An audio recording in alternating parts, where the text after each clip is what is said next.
Hi, welcome to Introducing the UTSA Libraries for Grad Students. My name is Ellen Lutz. I'm the Science Librarian here at UTSA. My name is Jeff Lacey. I'm the Humanities Librarian.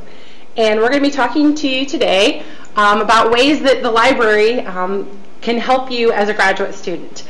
During this presentation, just to give you a little bit of an outline, an overview to start with, we'll talk about how the libraries can help with your research, how to contact the libraries in general, and also the specific, the specialist librarians that we have. A little bit about the EndNote research software. You may have heard about that from your fellow grad students or professors, and so we'll talk a little bit about that. How to get started using the library resources, things about ways to find books, electronic books, articles, the dissertations and other things through the library website, and then also how you can find and request materials that the library does not have from other sources. Just a note about the libraries. We have 3 libraries. The first is the John Peace Library that's here on the 1604 or the main campus.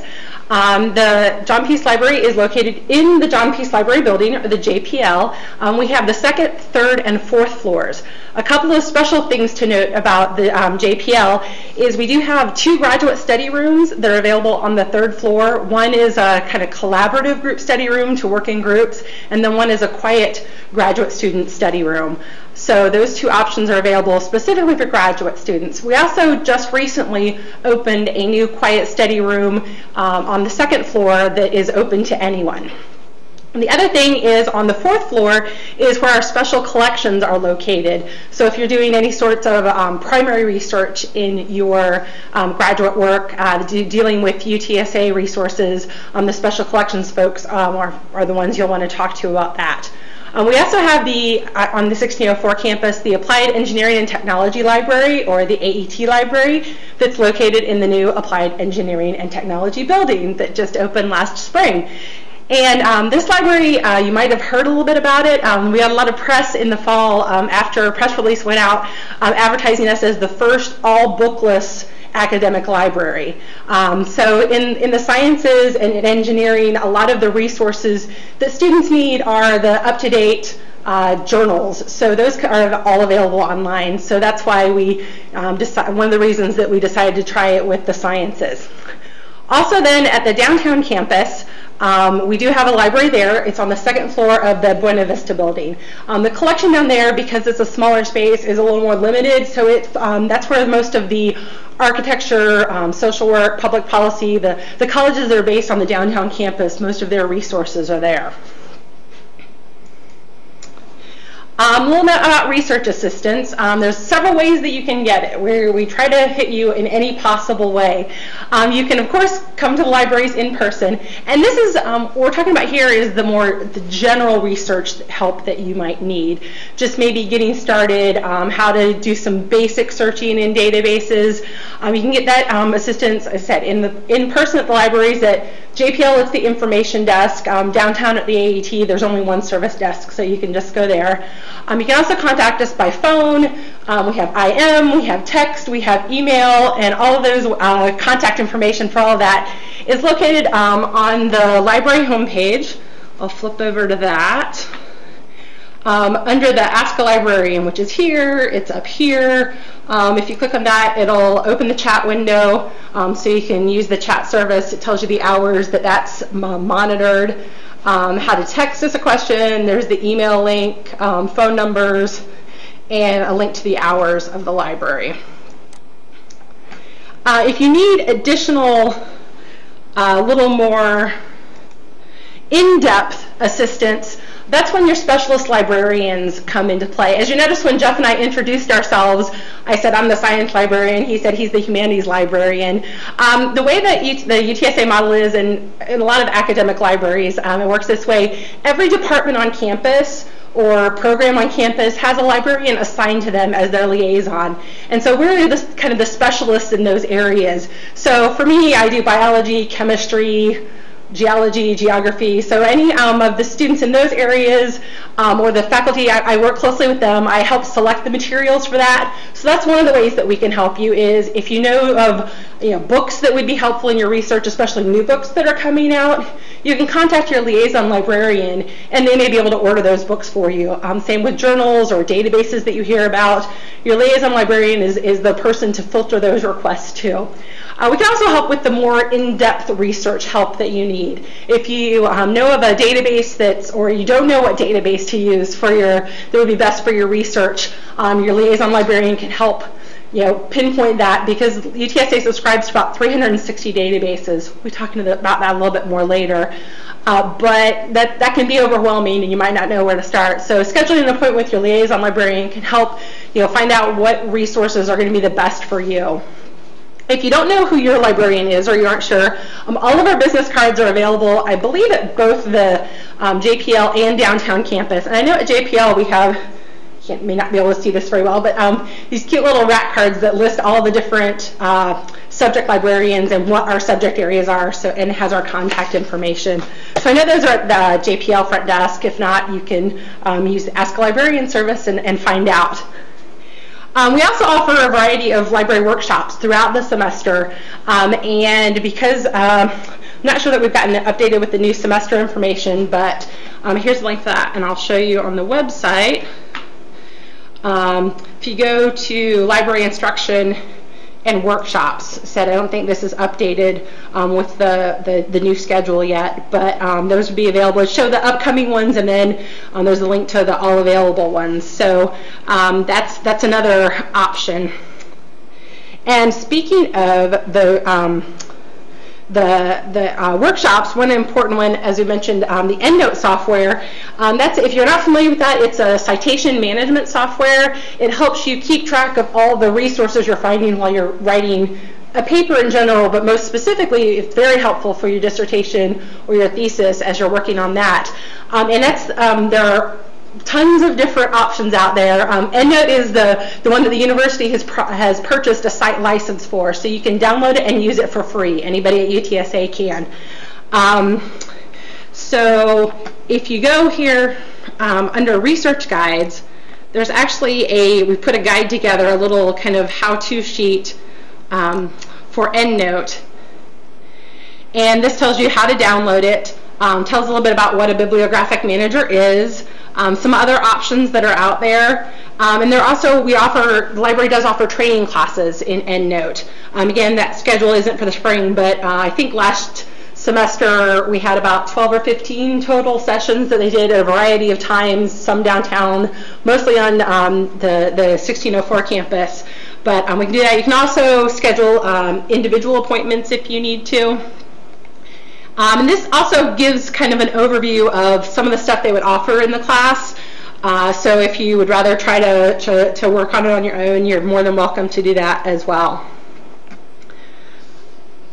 Okay, let me get out of this. Back to the library homepage. One other thing I forgot to mention that librarians can help you with is if you're TAing a class, and it's a class that could use some library instruction, your liaison librarian is definitely available to do that as well. If you have textbooks for your course, or especially if it's supplementary textbooks that you don't necessarily need to have all your students purchase, send those requests to your liaison librarian and we can get those put on reserve most often at JPL or downtown, wherever is appropriate.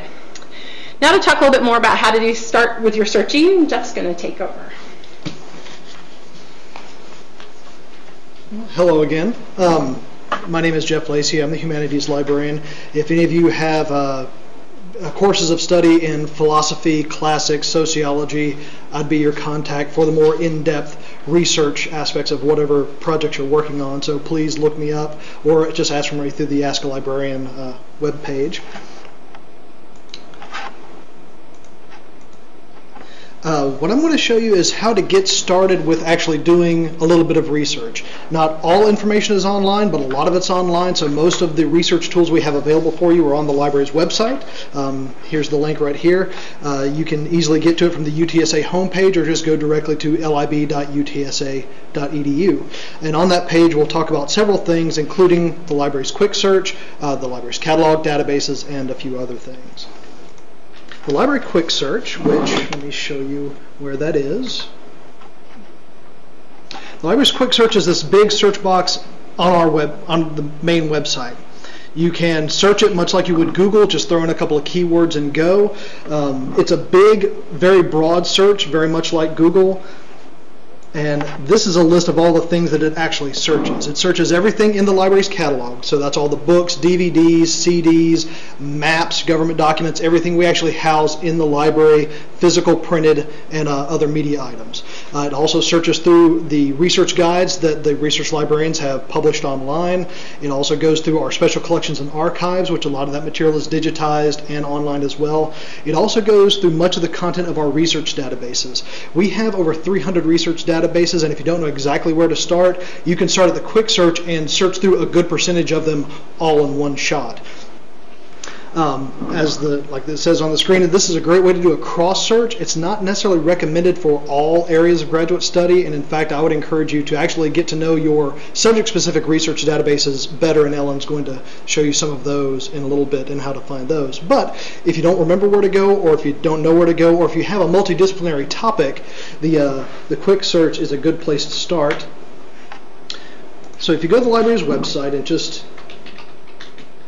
type in keywords related to your topic, you will pull up a lot of material.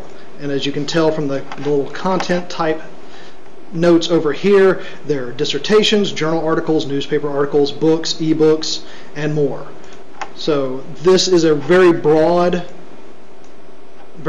search. It, like I said, is a good place to start, but it's certainly not the place you would stop your research. For one thing, it's not subject specific, so you won't get a lot of the specialized items for your area, but it's a good place just to get a broad overview of what's available.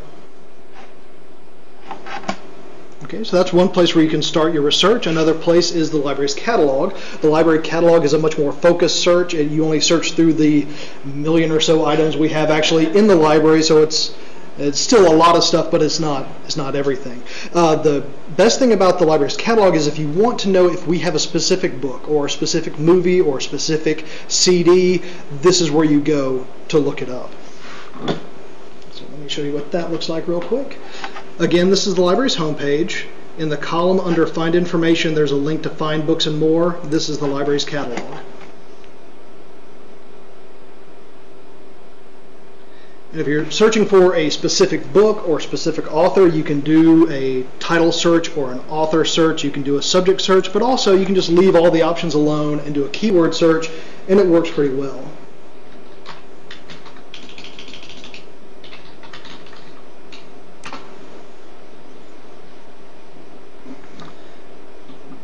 The library catalog search, again, is looking for things that the library owns, and this is mainly books and ebooks. So when you see the icons in your search results, it's telling you it's a book. That's a book. If you see something with a big orange E, that means it's usually some sort of electronic item that's on the internet, either a website or a government document or an ebook, and I'll show you about those in a second. But for the books that are actually in print on the shelves, you just need that location and call number, and the green check tells you that it should be available for checkout. The main libraries, the JPL. If you see DT, that's the downtown library. So just make sure you actually know where the book is before you come to the library and ask for it. You can also just go to the Ask a Librarian page and ask for help with this stuff too. The ebooks, though, you'll notice they don't have a call number or a shelf location because they're online. You just have to click the title of the ebook to pull up the detailed record, and then look for, again, this orange link where it says Internet Access, and it will take you to the ebook. A lot of our online items, you will need your last name and banner number to access.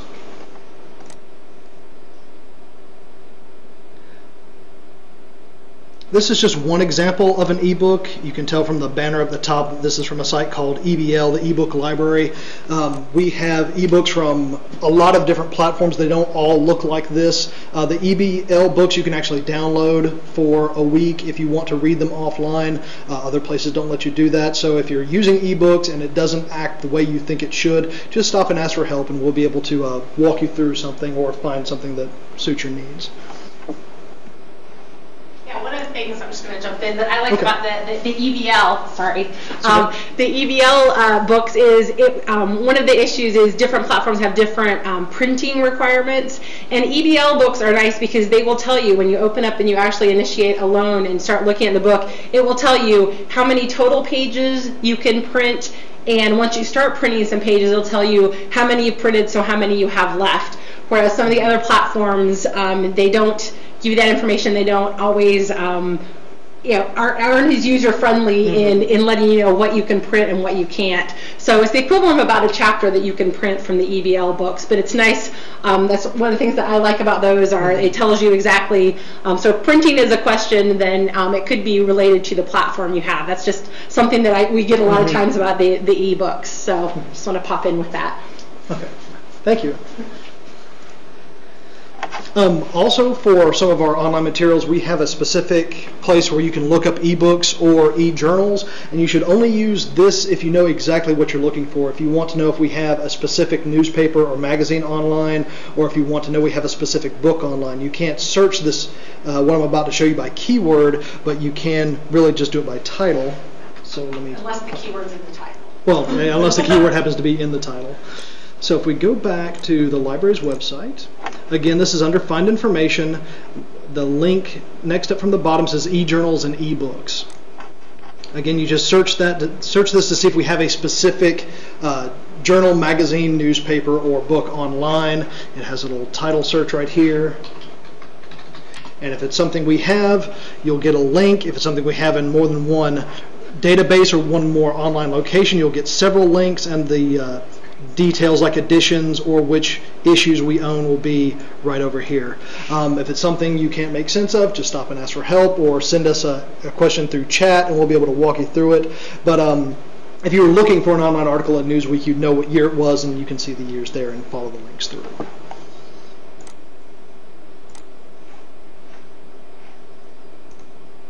Okay, and I'm going to turn this back over to Ellen, who's going to talk about our research databases. Impact. Yeah, as Jeff mentioned, I think we both mentioned, the UTSA currently it's I think somewhere, it's over 350 databases that we subscribe to. So there's a lot of access and a lot of information that you can access for free. And so one thing we do want to point out, because I'm not sure if we've mentioned it yet, is you do have access to all of these things from off campus as well as on campus. Like with the electronic book that Jeff brought up, with the databases, the only thing is before you get to go into them, it will prompt you if you're off campus for your last name and your banner ID, just to make sure it recognizes that, okay, you're affiliated with UTSA, they already give us a big pile of money to let you access these resources, so you're cool. That's the one thing that I always like to point out, especially to graduate students, because I know you guys plan ahead much better than undergraduates do usually, is that you should never have to pay for an article. Jeff's going to talk about how to get to things that we don't have. The thing to remember, though, is, I mean, you can search Google Scholar from the general web, and depending on where you're doing your search, it may hook up with the UTSA and show you what we have access to, but it might not. So a better way is to always start with the library website, because then it's going to authenticate you and know what you have access to for free. So just a little bit about the research databases. It's mostly articles. That's what I think most of us think about when we think of databases. But where more vendors are including ebook collections or encyclopedias, data sets, just a variety of types of information. There's several ways to access, which I'm going to flip over to the library website and show you those. But the last bullet we have here is, knowing the specialized databases in your subject area will, in the long run, save you a lot of time. As Jeff mentioned, the quick search is great if you aren't sure where to go or you're doing a cross-disciplinary search. But for the more detailed research, especially as graduate students are going to be doing, going into the individual databases can often yield better results without as much stuff to have to sift through of results that you don't want. So I'm going to switch back over to the library website. And again, under the Find Information column is where we are.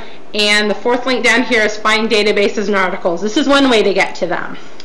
And you'll see there's, again, now still multiple ways to get there. There's the alphabetical list, so if you know specifically what database you're looking for, PsycInfo or Science Direct or trying to think of another one. Dissertations and Theses Online, which I'll be showing you in a second. If you know those, you can go just to the alphabetical list, click on the letter, and find it alphabetically. If you aren't sure and you want to just kind of browse what we have in your subject area, you can look, we have these categories. So, of course, maybe in the science librarian, I'm going to go to science, math, and medicine. And there's still 150 some results. So that's still a lot to weed through if you don't really know what you're looking for. They are going to be alphabetical in these lists as well. There's a little bit, they'll start to give you more information, some information, and you can click on this more link if you want to get, that's a description of the database. Usually it's going to tell you what, give you an idea of the coverage. Like this one is 9,300 journals and full text for 5,000 and 10,000 index, all that good stuff. And the topic areas that it covers. A lot of them will also give the dates of coverage. So if you know you're looking for a specific date range, that could help you realize whether this is a good database to search or not. And then how frequently it's updated. If we know that, that information will be there as well.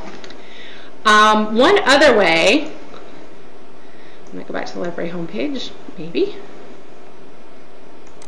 There we go. One other way you can look, if you know that whole 150 some odd list is still a little intimidating, is under our research guides, which I was in here earlier to show you the guide for the EndNote software. But these are also kind of little help sheets put together by the different, or help pages put together by the different subject specialists, yeah, I can talk, that kind of narrow that down. We list, I mean, every librarian does it a little bit differently, but you know, we usually try to narrow it down and say, okay, here are the best, 6 or 8 or 10 resources to start with. For example, in my biology guide, and again, these are going to be laid out a little bit differently depending on the librarian, but there's almost, I think all of us in our especially general subject ones have some link that's, journal articles or databases or some link like that that will list, like in this one I have 1, 2, 3, 4, 5, 6, 7 of the databases that are a good place to get started with a search in biology. Again, depending on what you're searching, what your research area is, these may not be the best ones to use, and that's when you would want to go to your subject specialist and say, okay, I tried the ones there, I'm not finding what I need, help me out, because there are a bunch of others that we can try. I'm just going to go into Academic Search Complete here to show you a little bit, because I want to show you how to find things if they're not here. So I'm just going to do a quick search on biochemistry, and I'm going to limit it to scholarly journals, and let's do just from 2009 to 2010, just to give it a reasonable number back, maybe. Okay, still 61,000, because that was a pretty broad search, and I admit that. So you'll see, and here's your results list. On the left-hand side here, and it may be placed differently in different databases, but see, we're not talking real specific for this session, because I know we have folks from a variety of different areas, so your different databases, if you want to, again, talk about resources specific to your subject area, talk to your liaison librarian and they can show you this. Academic Search Complete is one that's pretty general and broad, so it has a lot of stuff in a lot of different areas. That's one of the reasons I choose it. But on the left side, yeah, there's different ways you can narrow. They'll usually have some sort of a subject list, so you can start narrowing. They'll suggest other subjects. What I really wanted to show you is you'll see this one has the PDF full text available right here, as does the third one. But this first one, I think this is one I tried earlier, you see there's not a full text link. But if from reading the abstract, you think, hey, this is an article that would really be helpful for me, you can click this Find It UTSA button, which is available in most of the databases we subscribe to. And what that does is it goes and looks in the other 360 odd databases that we have to see if the full text is available somewhere else. And you'll see in this one it is, and it should take you, if it's working right, directly to the database or the article in another database. This is another way our quick search does this some. It sometimes doesn't link as well, but it does the same sort of thing. So then you can pay attention to what database it takes you to, and that then you could say, okay, maybe because these articles I'm looking for I'm going to this database a lot, that can also help you decide what database you should be searching. So you'll see the full text is there. So that's just kind of the basics. Again, since we have such a mixed group, we didn't want to spend a whole lot of time talking about any one particular database. But there's one other one that I do want to talk about, and that one is, oops, that did not take me back to the library homepage. Oh, is it, okay, sorry about that. I'm used to being in the library where the homepage in any library computer is the library homepage. So the other database that you might find particularly helpful is one called Dissertations and Theses Online, or Full Text, sorry.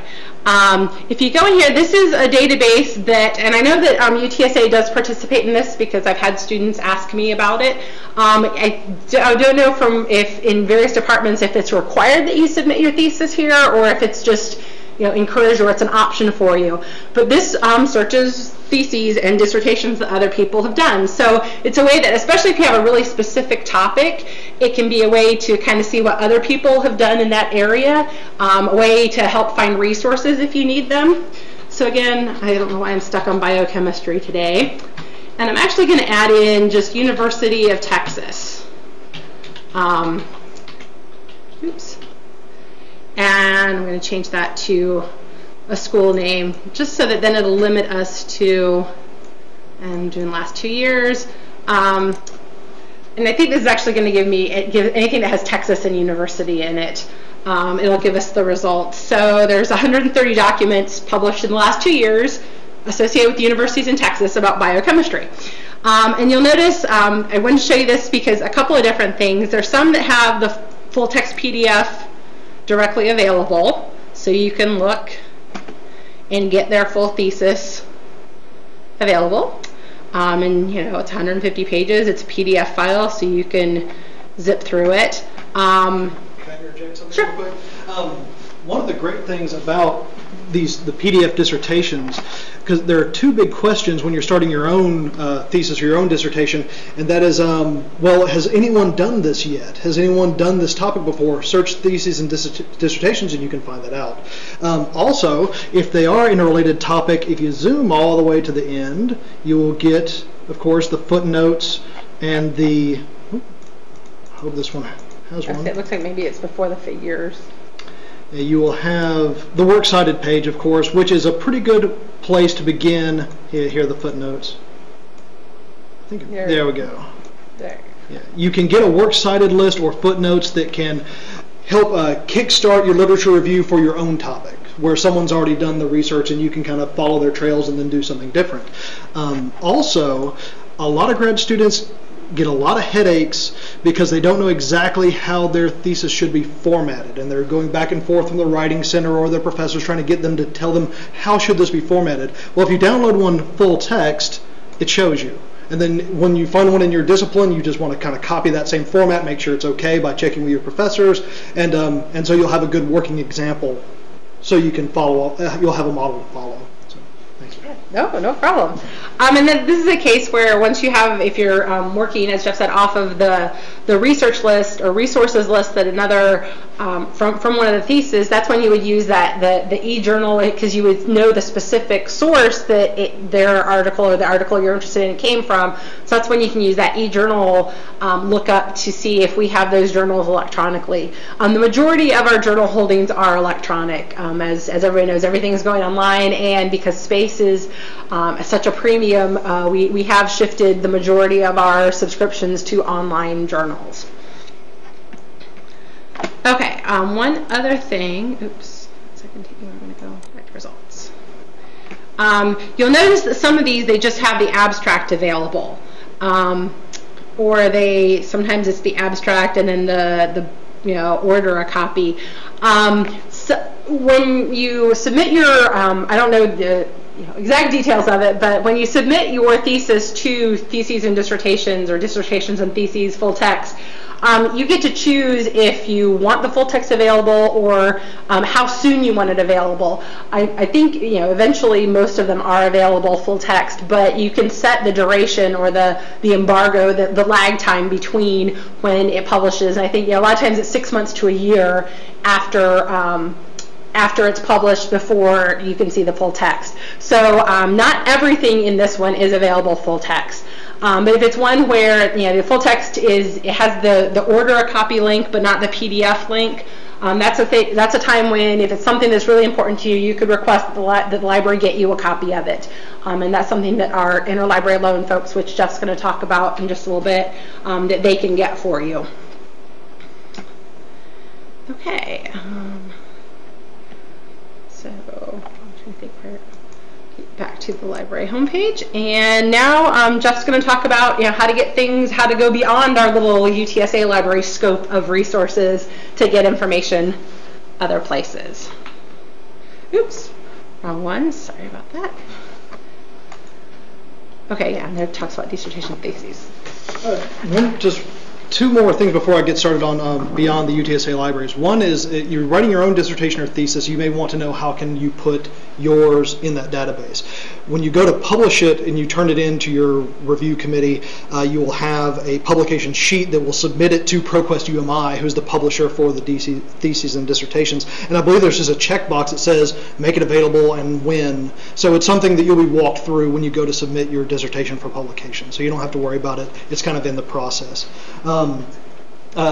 Something else about the databases that I get asked a lot is, why are there so many of them? If you're used to using a single search engine like Google or even Google Scholar to find specific things when you're doing your research, why do we have 358 subject-specific databases? And the answer is there just are. They've come to be in from different stages of development, from different publishers, for different journals. So they've just kind of cropped up this way, and we just kind of have to deal with it. In some cases, like Science Direct, for instance, Science Direct is the platform for everything from the publisher Elsevier. So everything from one publisher is in one database. But if you go to Academic Search Complete, which has 9,000 journals from a lot of different sources, that's there because EBSCOhost just wanted to create a multidisciplinary database, and they got a bunch of agreements from a bunch of other publishers. So there are a lot of them, and it's something we just have to deal with and talk to your research specialist who can help you figure out the best research databases for your particular topic, and we can help you navigate that, and it'll be a lot easier. As an undergraduate, you may have stuck to just one or two research databases. As a graduate student, you'll need to know the subject-specific ones. And when you go to do your thesis or your dissertation, you'll need to do a very thorough literature review, so you'll need to use more than one database. So come see us and we can walk you through all this and explain the differences between them. Okay, moving on to what you can get beyond UTSA libraries. As you go forth as graduate students, you will start studying very, very specific niches in your own subject area. You may run into a niche that no one has explored before at UTSA, so we may not have the books and the articles that can support you in that area. So we will find stuff that does. We've got a couple different ways to do that. The first way is if you like to foot it on your own. Oops. And if you want to go to other libraries in Texas, you can come to our library and get what's called a TechShare card. And then you can go to other Texas libraries and use their books just like you would check out our books.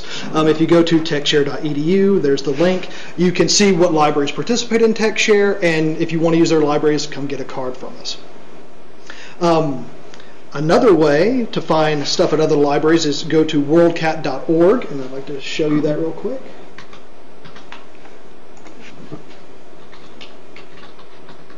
WorldCat.org is just like using the libraries catalog, except you're searching 1.5 billions from libraries worldwide, more than 10,000 libraries.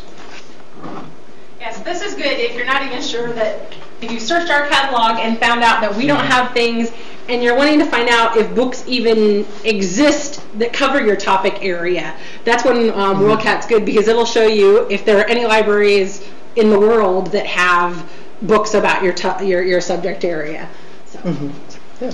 And when you find a book that's in your area, if you click on the title, you'll get a list of libraries, and they start with whatever zip code you're in at the moment, and they kind of zoom out from there. So you can see if there are Texas libraries that have it, you can see if there are libraries in North America that have it, you can see if there's libraries anywhere that have it, and if there's a lot of libraries that have it but we're not one of them, we can get that book for you, and I'll show you how to do that in just a second. But this is just one way of finding out what is available through worldcat.org, and this is mainly just books, DVDs, and CDs and things like that. The databases are where you go to get articles, and those databases are huge. You will run into things that don't have full text links. You'll run into things that we can't get for you online at all. And again, you'll go through the same process to request it from another library. Going back to the presentation real quick so I can talk a little bit about interlibrary loan. Interlibrary loan is a service that's paid for by your library use fee, so you can use this as often as you need to, and there's never an extra charge for it. Basically, if you know of a publication and we don't have it, we will do our best to get it for you, and it works probably 95 to 98% of the time. There's very few things that we can't get at all. There are two ways to submit requests. If you're in a database, if you remember the Find It button that Ellen showed you, the last option under that Find It button, if it can't download it for you, there'll be a link that says place a request for this online. So you can just click that link, sign in, and submit a request. Also, on the library's webpage,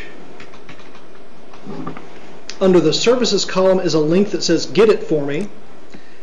And if you sign into there, it uses your ABC123 username and password, the same you use to log into the computer terminals on campus. You submit a request, or you fill out a request for a book or an article or microfilm or whatever it is you're looking for, and you submit it that way. After you have submitted your request, it's normally 3 to 14 work days to get something in from another library. If it's in San Antonio, or if it's in Texas, of course it doesn't take quite as much time as if we had to go elsewhere. If you're asking for something like a newspaper article or a journal article that can be scanned and emailed, it doesn't even take that long. And you won't have to come to the library to get it. We'll take the electronic copy, we'll upload it, email you a link, you'll follow the link and download it. It's that easy. And like I said before, it is completely free. You can use it as often as you need to. This is an invaluable service, especially for grad students, because you're doing so much research and you need so many articles, and you don't necessarily need to know where they're coming from. You just need them, so just tell us you need them and we'll get them for you. Which leads me to the next aspect. You can use those same forms. You can use the Find It button or the Get It For Me to request things that we even own. So if you know of something you need, you don't have to worry about if we own it or not. Just request it, and if it's something we have in the library, we'll scan it and upload it for you, so you don't have to come to the library and scan it yourself. Oh, of course, that's if it's an article or a chapter. We can't do that with an entire book or a DVD or something like that. But if you need articles and you need 20 articles and you don't care where they're coming from, just say, Get It For Me.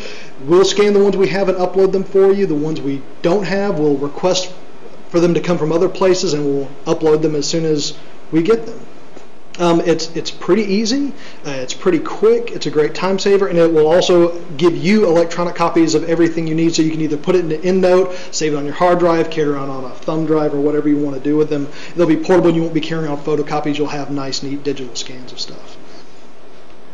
Yeah, just sorry, as you're talking about, I thought about one thing. One of the advantages to using the interlibrary loan service as opposed to the TextShare, Jeff kind of mentioned this, but I just want to make sure that y'all picked up on that, is that if you use the TextShare, you go to the other library and check the material out, which means you then have to return it to that library. Using our interlibrary loan service, they send the book or the DVD, whatever, to the UTSA library. So you check it out at the UTSA library and you return it to the UTSA library. So that can be a lot more convenient if it's somewhere you don't want to be having to drive to El Paso to, you may have been there visiting somebody and want to check the material out, but then to return it you have to drive back there. So that's when the interlibrary loan service can be a little more efficient and a little bit easier for you if you use that. Yes. And that's most of our presentation. In conclusion, please know that we are here to help you. You have a specialist in your area, please get in touch with them. If you go to the link for Ask a Librarian, you can ask general questions or be asked to put in touch with your specialist. We are here. You can make appointments with us. We'll come to you. If you're somewhere on campus in your department, in your office, we can come over there and help you. If you're TAing a class and you need some research assistants in your class. We can do presentations for your classes as well, so please get in touch with us. Let us know what you And we're not limited to 8 to 5 Monday through Friday. We're librarians, so we will do our best to accommodate your schedule. So if it's an evening, if evenings work best for you, Saturdays, we'll make every effort to accommodate, because we're here to help you and make you be successful during your time at UTSA. Yeah. So come see us in the library, call us and make an appointment, chat with us. We have lots of venues for you to communicate with us. Please do so. We are here to help. Thank you.